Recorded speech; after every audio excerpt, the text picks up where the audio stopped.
નમસ્કાર વિદ્યાર્થી મિત્રો, આજે આપણે ધોરણ 7માં સામાજિક વિજ્ઞાનનો પ્રથમ પાઠનો અભ્યાસ કરીશું, જેનું નામ છે રાજપૂત યુગ, નવા શાસકો અને રાજ્યો. ચાલો આપણે જોઈએ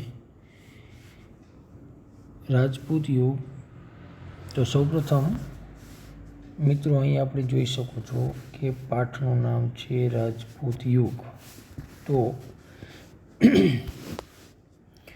રાજપૂત અને યુગ, રાજપૂત યુગ. તો આ યુગ શબ્દ જે વપરાણો છે એ એવા સમયગાળા માટે વપરાણો છે કે એ ચોક્કસ સમયગાળા દરમિયાન કોઈ વ્યક્તિ, કોઈ જૂથ, કોઈ કાસ્ટ જે તે ક્ષેત્રમાં, જે તે કોઈ પણ ફિલ્ડ હોય એની અંદર એ ડોમિનેટેડ હોય, એમાં એ વપરાયેલું હોય.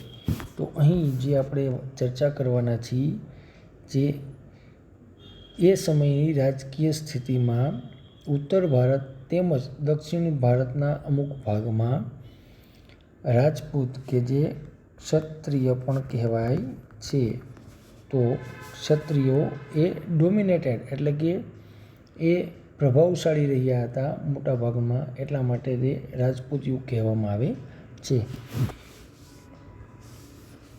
જો આપણે વિગતવાર જોઈએ તો રાજપૂત રાજ્યો ઈસવીસન 700 થી 1200 એટલે કે પૂરા 500 વર્ષ ઉત્તર ભારતમાં એ ડોમિનેટેડ હતા.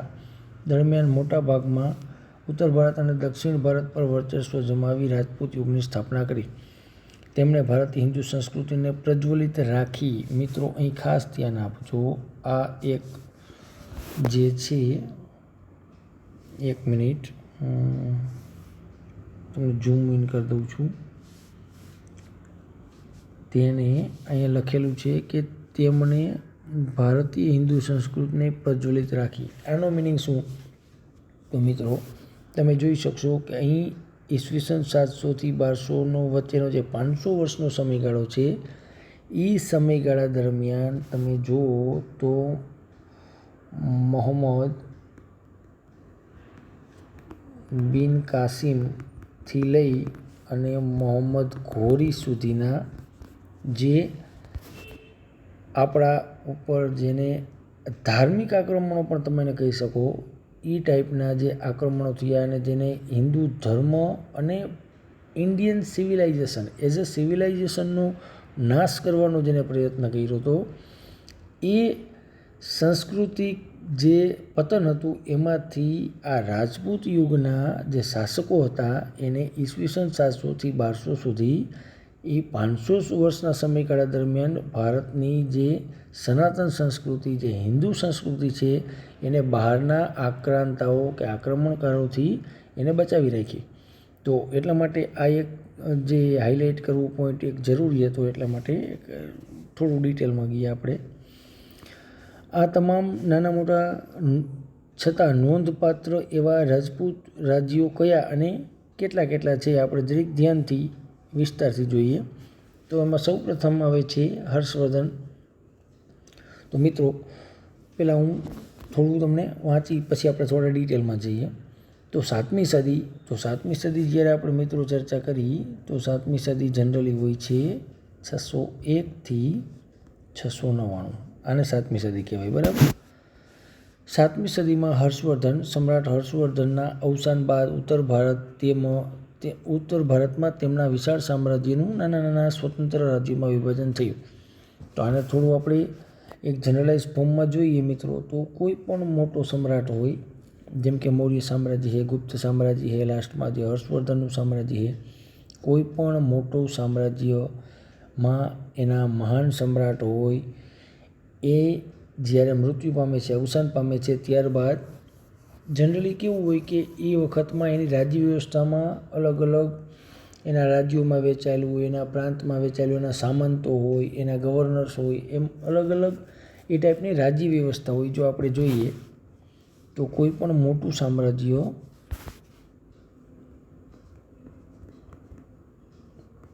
એના પ્રાંતમાં પછી એ પ્રાંત એટલે કે તમે કરંટમાં તમે રાજ્ય લઈ લ્યો, પછી તમે એના જિલ્લા લેવલ લઈ લ્યો, એ રીતના અલગ અલગમાં વહેંચાયેલું હોય, અને છેલ્લે ગ્રામ લઈ લ્યો, બરાબર. તાલુકા લેવલનું કોઈ આપણે એવું મોટું મોટું આપણે જોઈએ છીએ. તો અહીંયા સામ્રાજ્યમાં હોય છે સમ્રાટ. કોણ હોય છે? સમ્રાટો. હવે પ્રાંત લેવલમાં કોણ હોય છે? તો કે ગવર્નરો. એટલે કે ગવર્નર, રાજ્યપાલ તમે એને કહી શકો, કે જે તે આખા રાજ્યનો વહીવટ સમ્રાટ વતી અહીંયા સંભાળતા હોય. અને જિલ્લા લેવલે કોણ હોય? તો સામંતો હોય. સામંત. ઘણી જગ્યાએ એને મંડલેશ્વર પણ કહેવામાં આવે છે. મંડલેશ્વરો, બરાબર. તો આ ટાઈપનું થોડું રાજકીય વ્યવસ્થાનું આપણે જરીક ડિટેલમાં ગયા. તો નાના નાના સ્વતંત્ર રાજ્યમાં પછી શું થાય કે જ્યારે સમ્રાટ હોય છે, એ સમ્રાટ જ્યારે ડિક્લાઇન થાય ત્યારે આ ગવર્નર તેની જાતને શું કરે છે? સ્વતંત્ર કરે છે. શું કરે છે બાળકો? સ્વતંત્ર કરી દે છે. એટલે એ નાના નાના રાજ્યોમાં પછી વહેંચાઈ જાય, બરાબર છે. અને મધ્યયુગના આ સમયને ભારતીય ઇતિહાસનો રાજપૂત યુગ તરીકે કહેવામાં આવે છે. જો રાજપૂત યુગ મેં તમને પાઠની શરૂઆતમાં પણ કીધું હતું કે કોઈ પણ વસ્તુને જો અહીંયા છે રાજપૂતો પ્લસ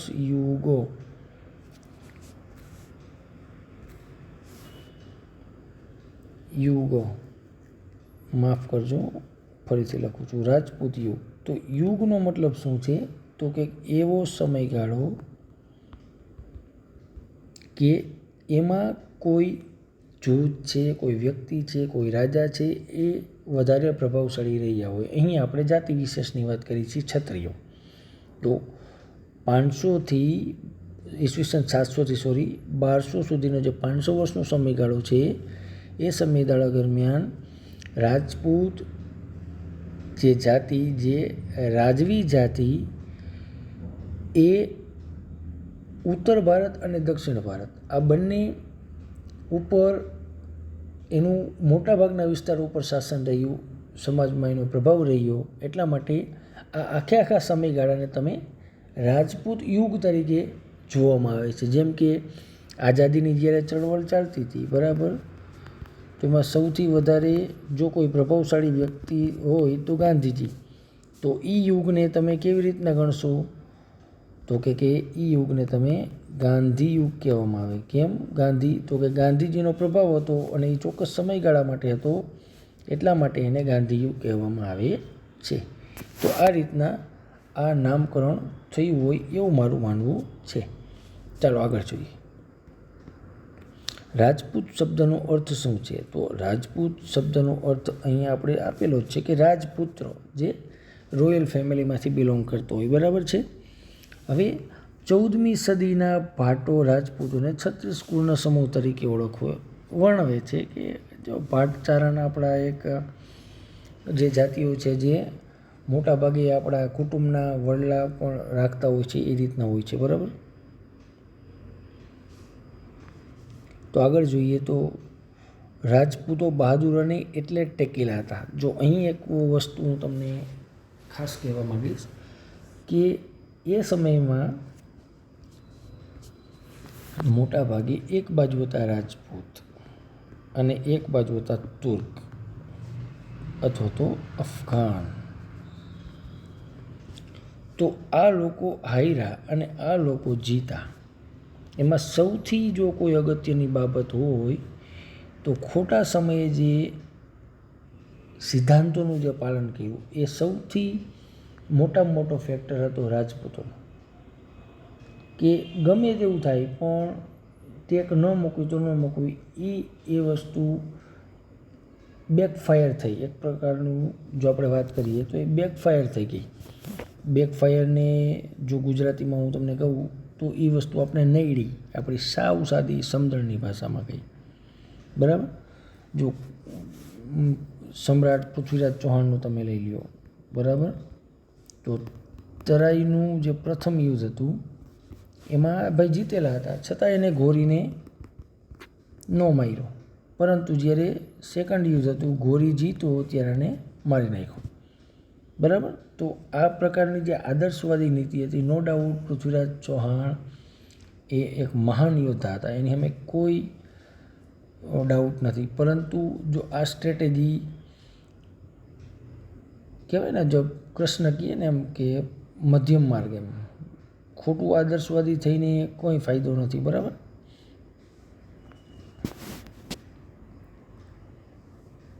જો અહીં પણ ચોખ્ખું લખેલું છે કે આપેલા વચનના ભોગે પણ પ્રાણના ભોગે પણ એ વચન પાળતા. બરાબર. અને પીઠ બતાવતા નહીં, મૃત્યુને વિશેષ પસંદ કરતા.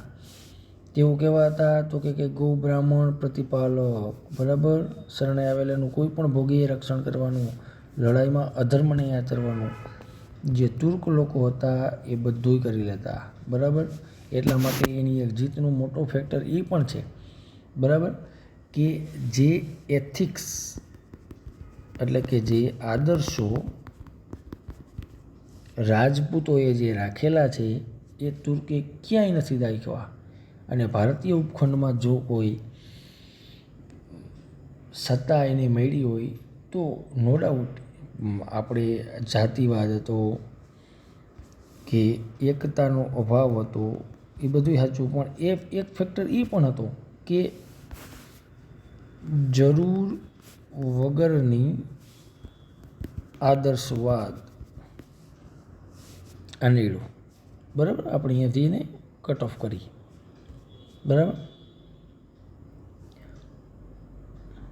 ભારતની રજપૂતાણીઓ વીરત્વ માટે વિખ્યાત હતી. એવું નહોતું કે રજપૂતો જ ખાલી બહાદુર હતા. ભારતની રજપૂતાણીઓ પણ વીરત્વ માટે વિખ્યાત હતી. પુત્ર અને પતિને હસતા મુખે મિત્રો યુદ્ધમાં વિદાય આપવી બહુ મોટી વસ્તુ છે. કારણ કે એ સમયમાં જનરલી બહુ વધારે પડતી એવી સંભાવના હતી કે એનો પતિ હોય કે જે પુત્ર હોય એ યુદ્ધમાં વીરગતિને પ્રાપ્ત થાય. અને બીજી વસ્તુ કે એ વખતે સતી થવું, આજે આપણે સતી, બરાબર, આપણે સતીને જે કે સતી થયા, જોહર એક બીજો પણ શબ્દ છે કે જોહર. તો જોહર કોને કહેવાય મિત્રો? મૃત્યુનું સૌથી અઘરામાં અઘરું કોઈ રસ્તો હોય તો એ અગ્નિ સ્નાન છે. તો ઘણી વખત રાજપૂતાણીઓએ પોતાના શિયળની રક્ષા કરવા માટે એને જોહર પણ કરેલા છે. એવા ઇતિહાસમાં દાખલા છે. બરાબર. તો જે આક્રાંતાઓ હતા એનાથી પોતાના શીલની રક્ષા કરવા માટે એને જોહર પણ કરેલું છે. તો એ પણ એક મહાન વીરત્વ. લડાઈમાં મરી જવું એ સેકન્ડ મેટર છે, પરંતુ પોતે અગ્નિ સ્નાન કરવું. બરાબર. કારણ કે એવું ઇતિહાસના ઘણા પણ દાખલા છે કે જે તુર્ક સેના હતી એ મહિલાઓના મૃત શરીરો સાથે પણ ન સભ્ય તેવા કાર્યો એને કરેલા છે. તો આ બધી બાબતમાંથી બચવા માટે જે આપણી રજપૂતાણી જે વીરાંગનાઓ હતી એ અગ્નિ સ્નાન કરતી, જેથી એના મૃત શરીરને પણ હું રિપીટ કરું છું, મૃત શરીરને પણ શીલને કોઈ પણ જાતની અડપલા ન કરી શકાય. બરાબર. તો આ બહુ મહાન વસ્તુ હતી. અને સતી નિડરતા અને સત્ય માટે તે પ્રાણની પણ પરવા કરતી નહીં. ખૂબ સત્ય વચન છે. જરૂર પડે તો હાથમાં તલવાર લઈને રણ મેદાને પણ નીકળી શકતી. એ આપણી સામે ઘણા બધા ઉદાહરણ છે કે રાણી લક્ષ્મીબાઈ હોય તોય ભલે, કે બીજું ઉદાહરણ આપણે અત્યારે મને નથી યાદ આવતું, પણ બુંદેલખંડના કોઈ રાણી હતા કે જે ખૂબ લડ્યા હતા તુર્ક સેનાની સામે, અને એને બાજીરાવ પ્રથમે મદદ પણ કરેલી હતી. બરાબર. એના ઉપર એક આખું મૂવી પણ બનેલું છે. તો હવે અહીંયા આપણે એક પ્રશ્ન પૂછેલો છે કે વિચારો કે રાજપૂતાણીઓ શાસ્ત્ર અને એની સાથે શસ્ત્ર આ બંનેનો અભ્યાસ કેમ કરતી હતી? આ એક ડિબેટનો પ્રશ્ન છે.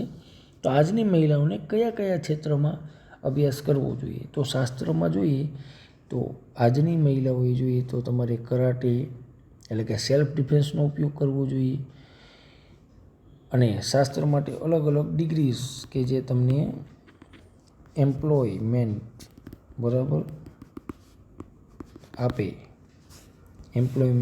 આપે ડિગ્રી શેના માટે હોય તો કે રોજગારો આપે બરાબર.